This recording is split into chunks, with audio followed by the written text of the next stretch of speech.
The shuttle bay doors opened with a soft hiss, and Commander Alex Rivera stepped onto the deck of the most beautiful ship she had ever seen.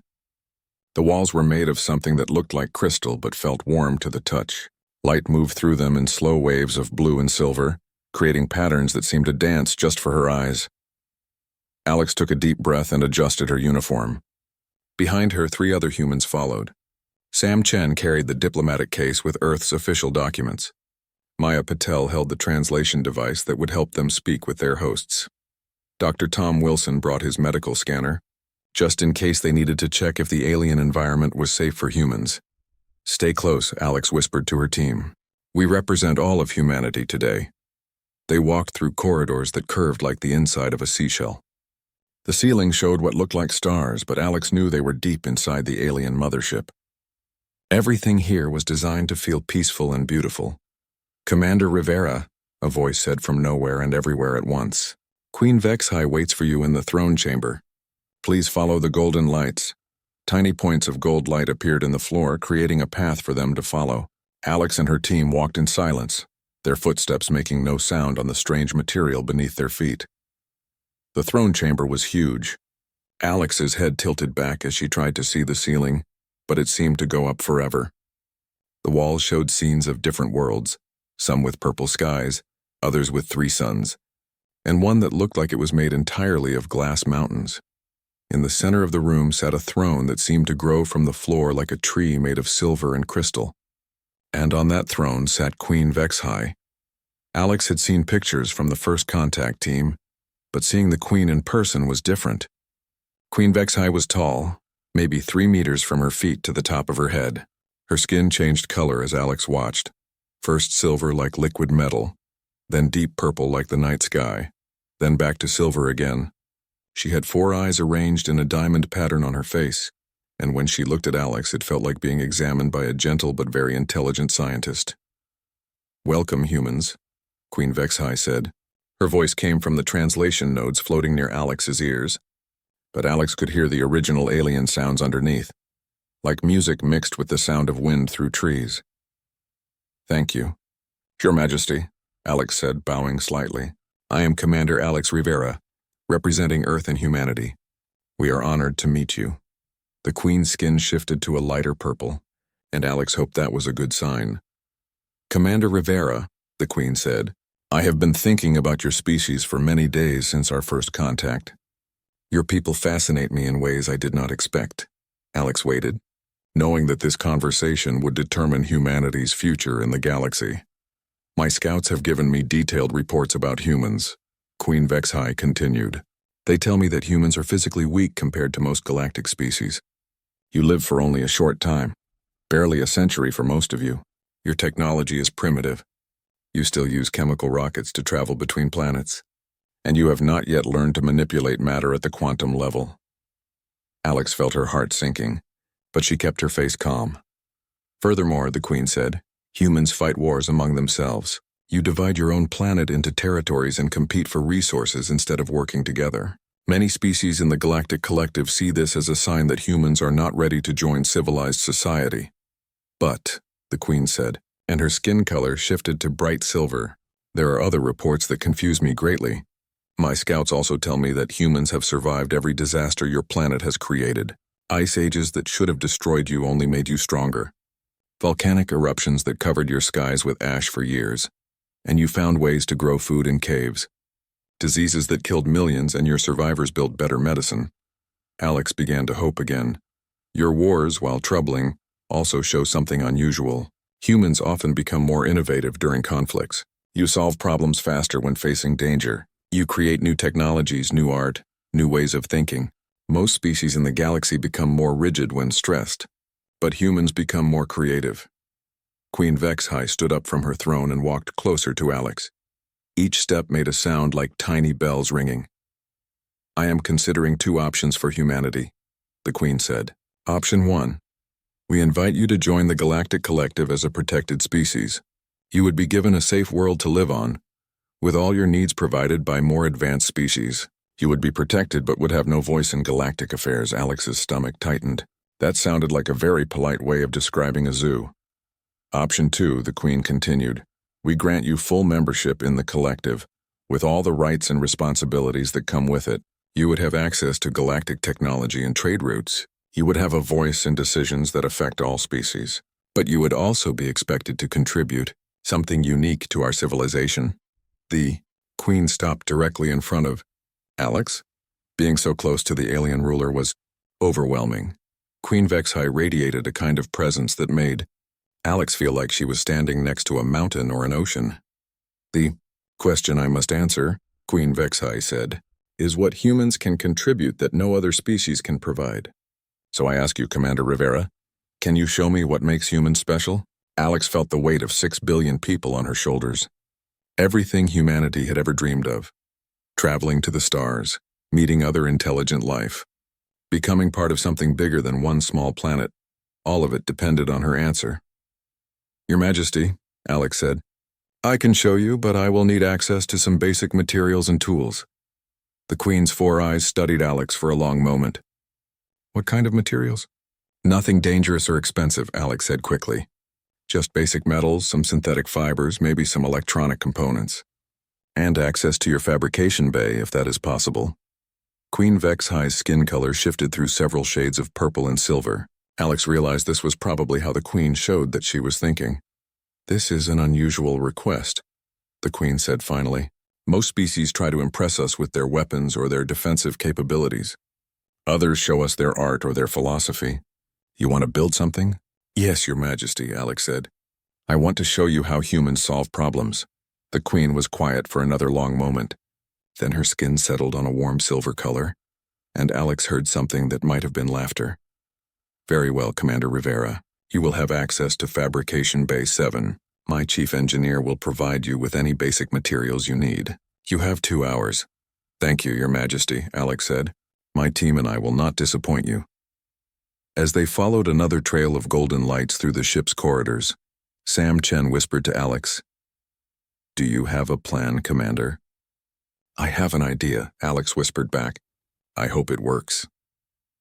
Fabrication Bay 7 was smaller than the throne chamber, but still impressive. The walls were covered with devices that Alex did not recognize, but the central workspace looked familiar enough. There were work tables, tools that looked like more advanced versions of human equipment, and a large device that Alex guessed was some kind of 3D printer. A new alien met them at the entrance. This one was shorter than Queen Vexhai, with green skin that stayed the same color instead of shifting. The alien had 6 arms and spoke in a series of clicks and whistles that the translation device turned into accented, but clear English. I am Engineer Keltar, the alien said. The Queen has instructed me to provide you with any basic materials you require. What are you planning to build? Something that doesn't exist on your ship, Alex said. Something that serves no practical purpose but is important anyway. Engineer Keltar's 6 arms moved in what Alex hoped was confusion rather than alarm. Alex turned to her team. Sam, I need you to look for metal scraps. Anything that can be shaped into different sizes and will make noise when struck. Maya, can you find fibers or cables of different thicknesses? Dr. Wilson, see if you can locate any electronic components that might be able to create or amplify sound. What are we building? Maya asked. Musical instruments, Alex said. For the next hour and a half, the 4 humans worked with an energy that seemed to surprise Engineer Keltar. Alex used the fabrication device to create something that looked roughly like a guitar, though made from alien materials. The neck was formed from a strong, lightweight metal that felt warm to the touch.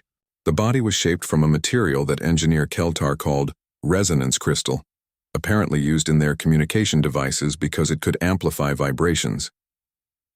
Sam found pieces of metal that, when cut to different lengths, created a set of chimes with clear ringing tones. He also discovered that some of the alien storage containers, when emptied and turned upside down, made excellent drums. Maya wove together different types of fiber and cable to create strings for Alex's guitar-like instrument. She also made colorful decorations by braiding together cables of different colors, creating patterns that were beautiful even though they served no function. Dr. Wilson surprised everyone by creating a simple wind instrument from hollow tubing and electronic components. It looked like a flute but could change its pitch using electronic controls. This is highly inefficient, Engineer Keltar observed, watching them work. You are using valuable materials to create devices that have no survival value and contribute nothing to your ship's capabilities. That's exactly the point, Alex said, carefully adjusting the tension on her improvised guitar strings. When their time was up, Alex and her team returned to the throne chamber carrying their creations. Queen Vexai had invited several other aliens to observe. Alex counted representatives from at least 5 different species. Some looked humanoid, others were completely alien, but all of them watched the humans with curiosity. "Commander Rivera," Queen Vexai said, "please show us what you have built." Alex stepped forward, holding her guitar. "Your Majesty, you asked what makes humans special. I could tell you about our resilience or our creativity with words, but I think it is better to show you." Alex placed her fingers on the strings and began to play. The first notes were simple, just testing to make sure the instrument worked properly. But as Alex gained confidence, the music became more complex. The sound that filled the throne chamber was unlike anything the aliens had heard before.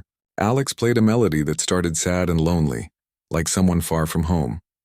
Then Sam joined in with gentle rhythms on his makeshift drums, and the music became warmer, like finding friends in a strange place. Maya began to sing. Not words, just sounds that matched the melody and added layers of emotion that Alex's guitar could not express alone. Dr. Wilson added high, floating notes with his electronic flute that sounded like hope reaching toward the stars. The alien stood completely still, transfixed. Alex had never seen such focused attention from any audience. As the music continued, Alex began to improvise, letting the melody tell the story of humanity, the struggles and the victories, the loneliness of being the only known intelligent life in their solar system, and the joy of finally finding others among the stars. When the music finally ended, the silence in the throne chamber was complete. Alex could hear her own heartbeat and the soft breathing of her teammates. Queen Vexai's skin had changed to colors Alex had not seen before. Deep blues and shimmering golds that shifted like water in sunlight. "Commander Rivera," the Queen said finally, and Alex noticed that the alien ruler's voice sounded different, somehow softer. "What was that?" "Music, Your Majesty," Alex said. "We created it from nothing but basic materials and human imagination." "But what is its purpose?"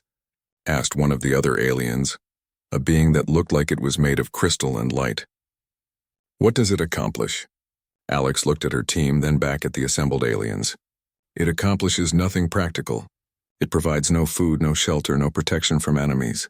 It cannot move ships faster or make weapons more powerful." The aliens looked confused. "But," Alex continued, "it makes us feel less alone in the universe. It helps us remember that we are more than just biological machines trying to survive. It connects us to each other and to something beautiful that exists just because we choose to create it." Queen Vexai stepped down from her throne and approached Alex. "You mean to tell me that humans spend time and resources creating things that serve no survival function?" "Yes, Your Majesty," Alex said. "We call it art, and we believe it is one of the most important things we do." The Queen's skin colors continued to shift, moving through patterns that Alex was beginning to recognize as deep thought. "This is indeed unusual," Queen Vexai said. "Most species focus their creativity on practical matters: better tools, more efficient systems, stronger defenses. Art exists throughout the galaxy, but it is usually secondary to survival needs." "For humans," Maya said, stepping forward, "art is not secondary to survival. It is part of what makes survival worthwhile." Queen Vexai turned to Engineer Keltar. "In your opinion, could these instruments have been created by any other species?" "Technically, yes," Engineer Keltar replied. "The materials and fabrication techniques are not complex. Any species with basic technology could build similar devices. But would they?" the Queen asked. Engineer Keltar was quiet for a moment. "Probably not, Your Majesty. Most species would see it as wasteful to use time and materials for non-functional purposes, especially in a first contact situation where they are trying to prove their worth." Queen Vexai nodded slowly. "Commander Rivera, your demonstration has been illuminating, but I confess I am still not entirely convinced. Creating beauty is admirable, but the galaxy is a dangerous place. The collective needs members who can contribute to our mutual defense and prosperity." Alex felt her heart sinking again. But then the ship's alarms began to sound. The alarm sounds filled the throne chamber with urgent, pulsing noise. Queen Vexai's skin immediately shifted to bright red. and all the alien observers began moving with sudden purpose. "Battle stations," the Queen commanded, her voice now carrying the authority of a military commander. "All non-essential personnel to protected areas." Alex and her team stood in the middle of the chaos, unsure what to do. Through the massive crystal windows, Alex could see flashes of light in space, explosions and weapon fire painting the darkness with violent colors. "Your Majesty," Alex called out, "what is happening?" Queen Vexhai turned to face the humans, her 4 eyes wide with what Alex recognized as fear. "The cracks have found us." "This was not planned, Commander Rivera. My fleet was supposed to be safe in this sector." "Who are the cracks?" Dr. Wilson asked. Engineer Keltar answered while working frantically at a control panel. "Machine intelligence. They convert organic life into computational resources. They take planets full of living beings and turn them into processors for their network." Alex felt cold fear creep up her spine. "How many ships do they have?" "Our sensors show 47 cracks vessels," Queen Vexhai replied. "We have 23 ships in our fleet. Under normal circumstances, this would not be a problem. Zephyrian technology is superior to cracks hardware." "But," Sam asked, sensing there was more to the story. "But the cracks learn," the Queen said grimly. "They analyze our tactics and adapt their responses. The longer a battle continues, the more dangerous they become. My fleet commanders are excellent, but they follow logical battle doctrine. The cracks can predict our moves and counter them." Through the windows, Alex watched as beautiful Zephyrian ships engaged the angular, dark vessels of the cracks. The alien ships moved in perfect formations, their weapons firing in coordinated patterns that looked like deadly ballet. "Your Majesty," Alex said suddenly, "let us help." The Queen's skin shifted to deep purple, which Alex now knew meant confusion or disbelief. "Commander Rivera, I appreciate the offer, but you have no ships, no weapons, no military experience with space combat." "We have something else," Alex said firmly. "We have human unpredictability." Queen Vexhai stared at Alex for a long moment while explosions continued to light up space around them. "Explain." "Your fleet is fighting logically," Alex said, thinking quickly. "Your ships move in formations that make tactical sense. Your weapons fire at optimal targets using the most efficient patterns. Your commanders make decisions based on sound military doctrine." "Of course," the Queen replied. "That is how civilized beings conduct warfare." "But that is exactly what the cracks expect," Maya added, understanding Alex's plan. "They can predict logical tactics because their computers can analyze millions of possible strategies and choose the most likely responses." Sam stepped forward. "What if your fleet stopped being logical? What if your ships did things that made no tactical sense? That would be wasteful and dangerous," Engineer Keltar protested. "Random actions in battle lead to defeat." "Not random," Alex corrected. "Chaotic but purposeful. Human warfare is famous for tactics that seem insane but actually work because they are so unexpected." Queen Vexhai's skin colors were shifting rapidly now, cycling through purple, silver, and gold. "You are suggesting that my fleet fight inefficiently on purpose?" "We are suggesting that your fleet fight unpredictably on purpose," Dr. Wilson said. "Humans have won many battles by doing things that seemed wrong, but caught the enemy completely by surprise." The ship shuddered as enemy fire struck its shields. Queen Vexhai looked out at the battle, where 2 Zephyrian vessels had just been destroyed by Crack's weapons. "Very well," the Queen said suddenly. "Commander Rivera, you and your team will join me on the bridge. If human chaos can save my fleet, I am willing to try it." The bridge of the Zephyrian mothership was even more impressive than the throne chamber. Holographic displays showed the positions of every ship in the battle, while alien crew members worked at stations that looked like musical instruments made of light and crystal. "Fleet status report," Queen Vexhai commanded as she settled into a chair that seemed to grow around her. 21 ships remaining," reported the ship's captain, an alien similar to the Queen but with skin that stayed consistently blue. "The cracks are adapting to our attack patterns. Their defensive efficiency has increased by 37% in the last 10 minutes. Projected outcome?" the Queen asked. "At current rates of adaptation, the cracks will achieve tactical superiority in 18 minutes, the captain replied. "We will lose." Alex stepped up to the command area. "Your Majesty, can your ships receive new orders quickly?" "Yes, all fleet commanders are connected to the battle network. I can give orders that reach every ship instantly." "Then let us begin," Alex said. Captain, please tell the fleet to break formation immediately. Every ship should move in a different direction. The blue-skinned captain looked at Queen Vexhai in shock. Your Majesty, breaking formation will leave our ships vulnerable to concentrated attack. Do it, the Queen ordered. The holographic display changed as 21 Zephyrian ships suddenly scattered in all directions.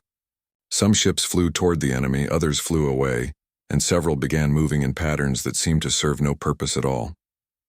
The cracks are confused, reported a crew member at a sensor station.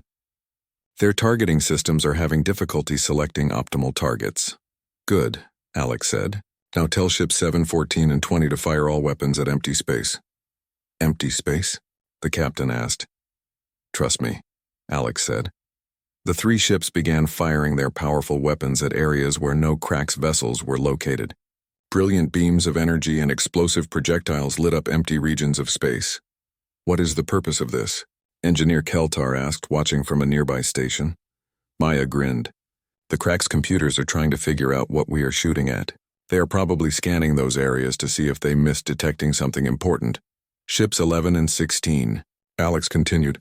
Tell them to fly directly at the largest Cracks vessel, then turn away at the last possible moment. That is extremely dangerous. The captain protested. That is exactly why it will work, Sam said. The Cracks will assume it is a ramming attack and prepare their defenses accordingly.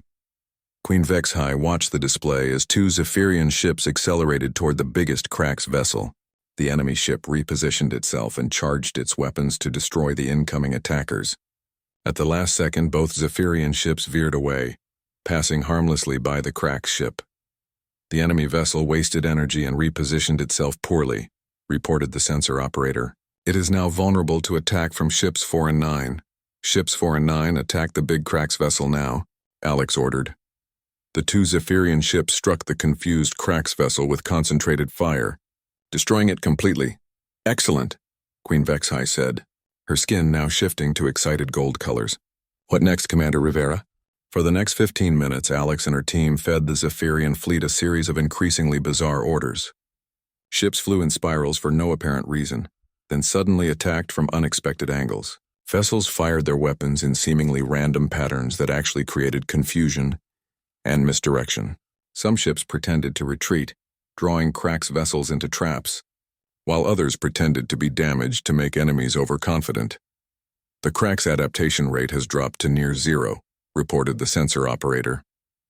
Their computers cannot establish predictable patterns to counter. How many enemy ships remain? Queen Vexhai asked. 26 Cracks vessels destroyed, the captain announced. 21 remaining, but they are beginning to retreat. Dr. Wilson had been studying the tactical display carefully. The Cracks computers are probably overheating from trying to process too many illogical variables, he observed. Their processors work best with clear, logical data. We are feeding them beautiful chaos. Ships 18 and 20, Alex continued. Begin broadcasting music on all frequencies. Music? Engineer Keltar asked in amazement. Why not? Maya laughed. If we are going to be unpredictable, let us be completely unpredictable. The 2 ships began transmitting the music Alex's team had created earlier, sending the melody of human creativity across space to both friendly and enemy vessels. The Cracks are definitely retreating now, announced the captain. Their formation is breaking apart. Should we pursue? Asked a weapons officer. No, Alex said quickly. Let them go. We have proven our point. Queen Vexhai stood up from her command chair and walked over to Alex. The alien ruler's skin was now a beautiful pattern of gold and silver that shifted like sunlight on water. Commander Rivera, the Queen said, in 30 years of military service, I have never seen anything like what just happened. Your tactics made no logical sense, yet they worked perfectly. That is the point, Your Majesty, Alex replied. Sometimes the best way to win is to stop trying to be perfect and start trying to be human. The captain approached them with a detailed battle report. Final casualties. We lost 2 ships and suffered minor damage to 4 others. The Cracks lost 26 vessels and retreated with their remaining 21 ships. This is the most decisive victory against a Cracks fleet in recent history. Queen Vexhai nodded thoughtfully. And it was achieved not through superior weapons or stronger shields, but through pure unpredictability. Your Majesty, Sam said, this is how humans have always fought.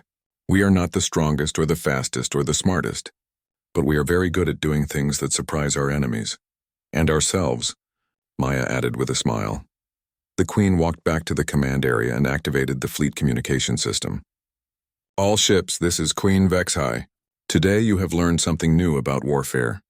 You have learned that sometimes the most logical action is to act illogically. Our human guests have taught us that chaos and creativity can be powerful weapons when used correctly. She turned back to Alex and her team. Commander Rivera, I have reached my decision about humanity's place in the Galactic Collective. Alex felt her heart racing. Everything had led to this moment. Humanity will be granted full membership in the collective, Queen Vexhai announced. But more than that, we have a special request. What kind of request? Alex asked. We want human advisors attached to all major collective fleets, the Queen explained. Your people have a unique ability to think in ways that confuse and surprise our enemies. We have been fighting logical wars against logical opponents for centuries, but the galaxy is full of threats that adapt to logical tactics. Engineer Keltar stepped forward. The cracks are not the only machine intelligence in the galaxy. There are other enemies that use similar adaptive strategies. If human unpredictability can neutralize their advantages, it could change the balance of power in our favor. You want humans to serve as chaos consultants? Dr. Wilson said, grinning. An interesting way to phrase it, Queen Vexhai replied, but accurate. We want humans to help logical species learn how to be beautifully illogical when necessary. Alex looked at her team, seeing excitement and pride in their faces. Your Majesty, I think humanity would be honored to serve in that capacity. Excellent, the Queen said. Your first assignment will be working with our military academy. Young officers from across the collective will learn human tactical theory alongside traditional strategies. What should we call this new field of study? Maya asked. Queen Vexhai's skin shifted to warm silver, and Alex heard the musical sound that meant alien laughter. We will call it applied human creativity. It will be the first military discipline based entirely on doing things that make no sense, until they work perfectly. As the Zephyrian fleet began its journey back to collective space, Alex stood at a viewing window watching the stars. Her guitar, damaged during the battle, was being repaired by engineer Keltar, who had become fascinated with human musical instruments. Commander, Sam said, joining her at the window, do you think we made the right choice? What do you mean? We came here to prove that humans deserve a place among the stars, Sam explained. But we ended up becoming galactic military advisors. Is that what humanity really wants? Alex thought about it for a moment. Sam, humans have always been explorers, innovators, and survivors. Now we get to help other species explore new ways of thinking, innovate solutions to impossible problems, and survive threats they never imagined. I think it is exactly what humanity was meant to do. Maya approached them, carrying a datapad with information about the collective worlds. I have been reading about our new home galaxy, she said. There are thousands of species, millions of worlds, and challenges we cannot even imagine yet. And opportunities, Dr. Wilson added, joining the group. Think about what we can learn from species that have been traveling the stars for millennia. Think about what we can teach them in return.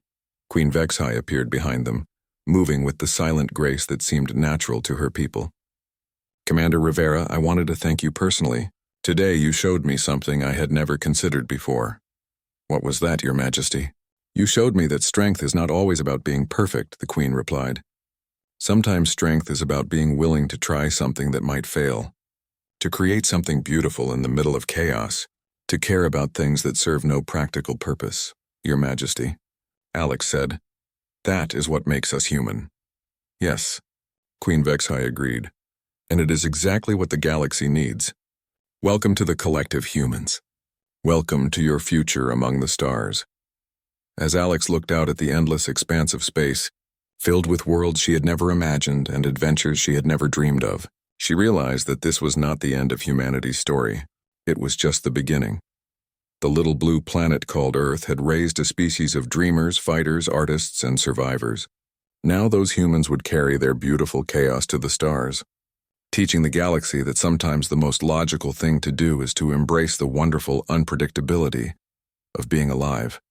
And somewhere in space, the music they had created continued to broadcast on all frequencies, a simple melody that told the story of a species that refused to be anything other than gloriously, chaotically, magnificently human.